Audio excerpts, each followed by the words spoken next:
गाईला मुरघास, सगळ्या गाईला मुरघास टाकायचा झालेला आहे. आता आपल्याला केळी टाकायची गाईला. दूध देणाऱ्या गाईला प्रत्येक गाईला 4-4 केळी अशी टाकायची प्रत्येक गाईला.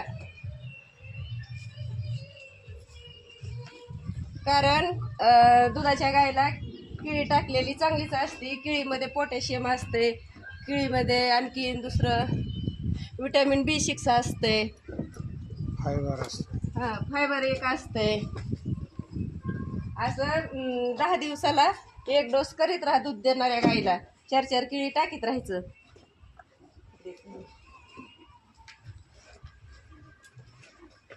ताकद येते दूध देणाऱ्या गाईली, चांगल्या राहते, त्यांची शरीर चांगली राहते.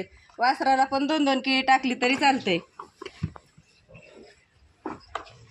थांब टाकते तुला पण. सवय आमच्या गाईला वासरांना केळी खायची.